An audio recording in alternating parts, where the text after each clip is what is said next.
Проект зародился довольно-таки давно. Я на самом деле занимаюсь кинофикацией республики уже около 10 лет. И мы ориентированы именно на развитие якутского кино, и в частности кинофикации якутских населенных пунктов. Вся вот эта вот отрасль кинопоказа за последние 20 лет развивалась на технологии западной. Это DCI стандарт. Что такое DCI? DCI – это консорциум, который был создан 7 голливудскими студиями. И сейчас, когда вот эта технология DCI ушла из нашей страны, мы остались практически без кинопроката. Это действительно очень больно, ощутимо. И наши кинотеатры сейчас все остались как супермаркеты без товара. Конечно, у нас отрасль очень сильно пострадает, как только закроются все эти кинотеатры.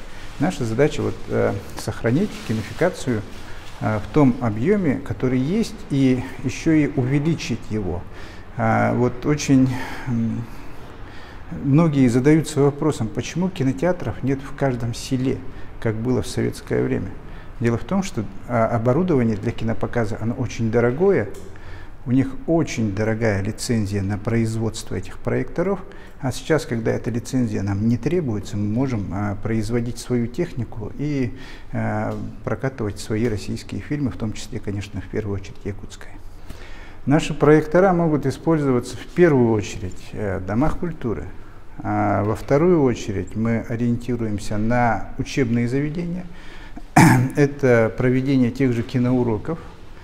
В каждую школу, в принципе, можно поставить наш проектор в актовый зал и показывать кино там на платной и бесплатной основе. Мы сейчас ориентируемся на то, чтобы на нашей платформе появились учебные материалы, лицензионные. Потому что вот если даже какое-то учреждение, если на День Победы захотело показать какой-то даже советский фильм, ему необходимо, чтобы законно это сделать, получить разрешение у правообладателя этого фильма. Либо выходить на Мосфильм, заключать с ним договор даже на бесплатный показ. А мы, в свою очередь, это сделаем за них и положим весь этот контент на нашу платформу. Захотели показать там какое-нибудь архивное советское кино, ради бога, вы получите его с нашей платформы на всех законных основаниях. Любой сельский дом культуры может там на какой-то праздник показать что-нибудь, да, для наших ветеранов там, или еще для каких-то категорий граждан, для детей какие-то, возможно, учебные материалы и так далее. Все это можно будет получать с нашей платформы. Естественно, все это появится не одним щелчком, это будет постепенный рост. Вот сейчас мы запускаем в пилотном режиме наши первые 3 зала для того, чтобы в пилотном порядке запустить наши первые 3 зала для того, чтобы отработать всю модель логистики контента. Потом второй этап у нас это уже продажа билетов. Это произойдет к октябрю, когда мы откроем остальные еще 7 залов по программе республиканской.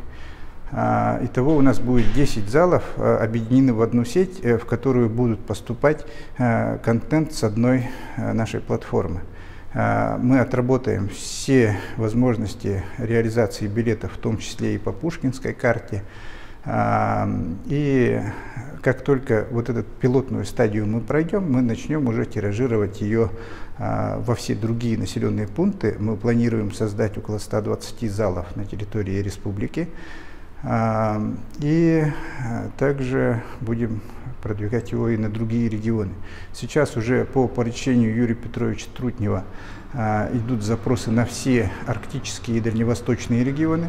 Они считают, сколько им залов нужно будет по этой технологии создавать на своих территориях.